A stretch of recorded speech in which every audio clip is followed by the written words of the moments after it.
Assalamualaikum warahmatullahi wabarakatuh. Hai sahabat Harakah semua, kembali lagi bersama saya di pembelajaran bahasa Arab online, tentunya di Harakah Learning Center. Kemarin kita sudah bahas tentang ta'aruf, terus kita udah bahas tentang hobi, dan kita juga sudah bahas mengenai menanyakan kabar. Nah, sekarang di part keempat ini saya akan menjelaskan tentang ismul isyarah. Nah, teman-teman, seperti apa sih isim isyarah itu atau kata penunjuk? Kata penunjuk mungkin kita bisa ketahui seperti ini dan itu. Nah, tapi kalau dalam bahasa Arab, kata penunjuk ini itu harus disesuaikan dengan isimnya, seperti itu. Saya tulis dulu ya, ismul isyarah.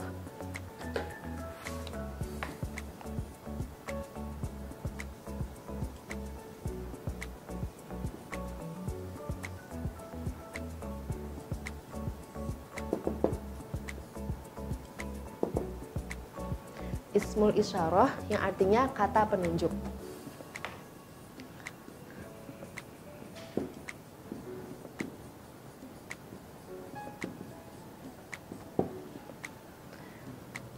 Nah, yang pertama ada kalimat hadza. Ayo kita sebutkan hadza.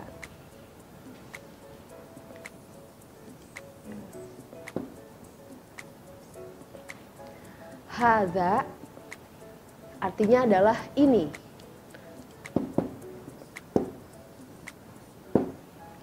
Hadza ini memiliki fungsi yang mana hadza di sini di depannya harus berbentuk isim mufrad, isim yang tunggal satu, tetapi tidak memakai tak marbutoh.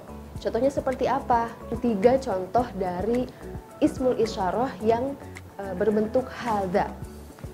Nah, yang pertama ada hadza qalamun, yang artinya ini pulpen. Hadza qalamun.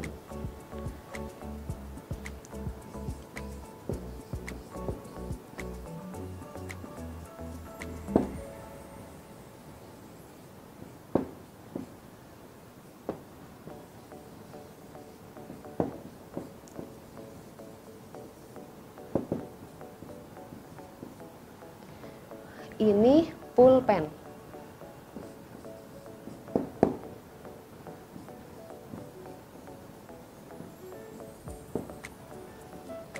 Kemudian yang kedua ada hadza kitabun.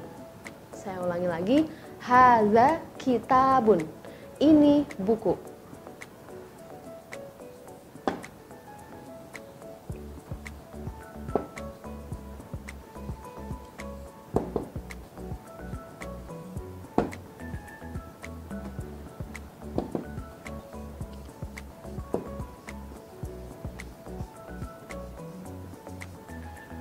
Kemudian contoh yang ketiga ada hadza babun. Oke, saya ulangi lagi, hadza babun, yang artinya ini pintu.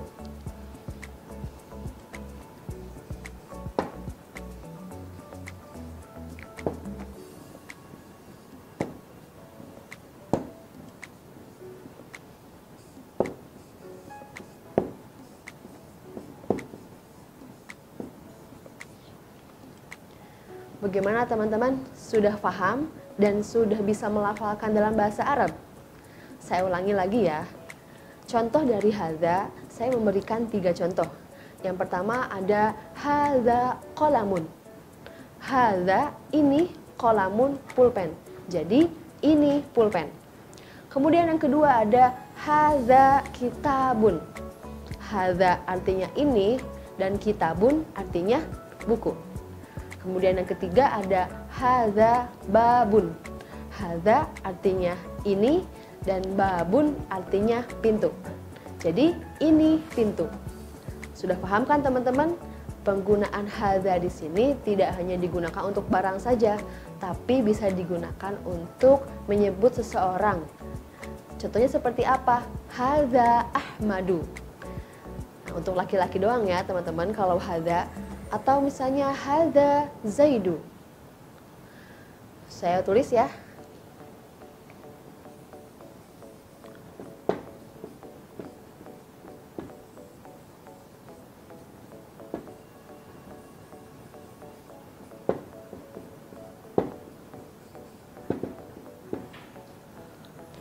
yang artinya ini Ahmad dan ini Zaid.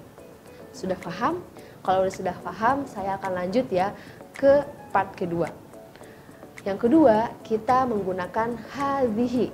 Hadhihi yang artinya ini. Hadhihi merupakan ismul isyarah yang mana di depannya itu, setelahnya itu harus memakai ismul mufrodah yang mana harus memakai tak marbutoh. Beda kayak yang hadak tadi. Hadak tadi itu tidak memakai tak marbutoh, sedangkan yang ini memakai tak marbutoh. Saya kasih contoh 3. Yang pertama ada hadhihi madrasatun yang artinya ini sekolah. Hadhihi madrasatun, ini sekolah.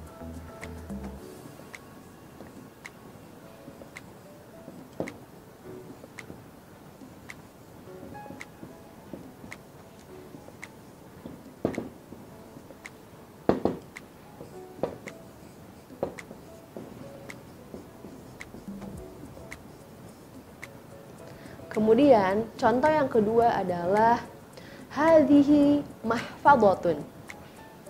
Hadhihi mahfadhatun yang artinya ini tas. Hadhihi mahfadhatun.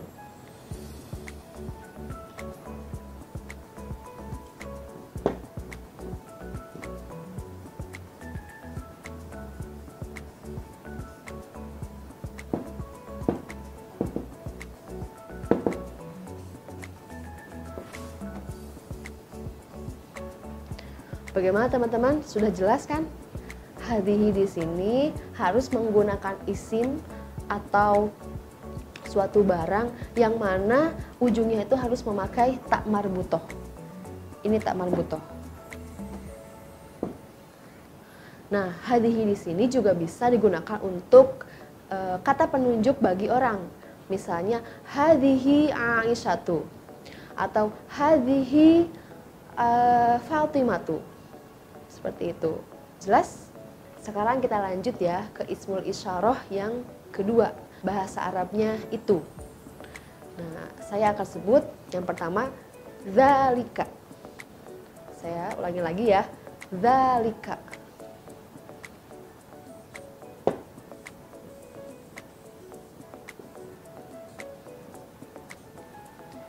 Dzalika. Kemudian yang kedua ada tilka.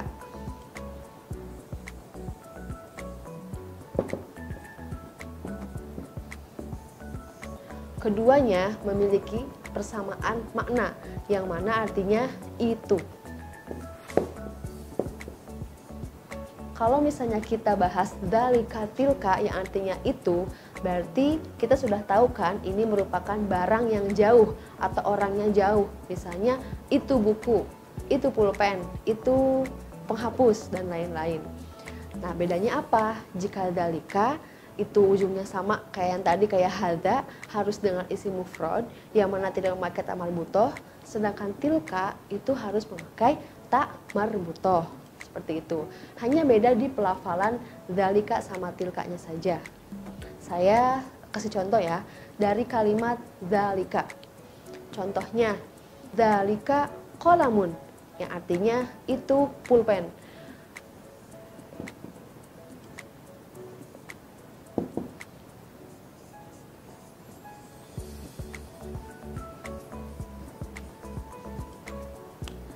Kemudian yang kedua ada tilka. Tilka merupakan ismul isyarah yang mana kedepannya itu harus menggunakan ismul mufrodah yang mana menggunakan tak marbutoh. Contohnya apa? Tilka madrasatun. Saya ulangi lagi, tilka madrasatun.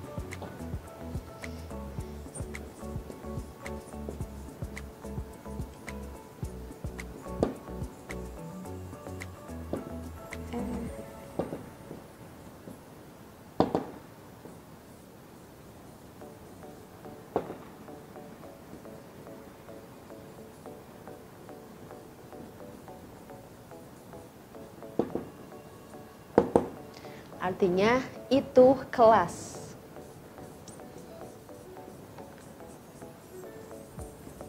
Bahwa bahwa lafaz tilka depannya itu ismul mufradah yang mana harus memakai ta marbutoh. Kemudian saya kasih contoh yang kedua. Tilka mahfadotun. Saya ulangi lagi, tilka mahfadotun.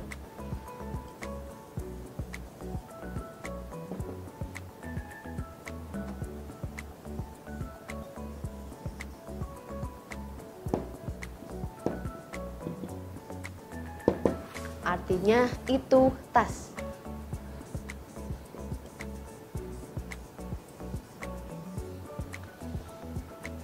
Bagaimana teman-teman? Sudah bisa melafalkan dalam bahasa Arab dan sudah bisa memberikan contoh dari lafaz dalika kemudian tilka, dan bagaimana penggunaannya untuk isi mufrad kah ataukah untuk isi mufrodah. Alhamdulillah teman-teman, kita sudah selesai dalam ismul isyarah. Semoga teman-teman bisa melafalkannya dan bisa memahami bahasa Arab ismul isyarah ini dengan baik dan benar. Terima kasih teman-teman. Jangan lupa untuk like and subscribe di Harakah Learning Center. Terima kasih. Wassalamualaikum warahmatullahi wabarakatuh.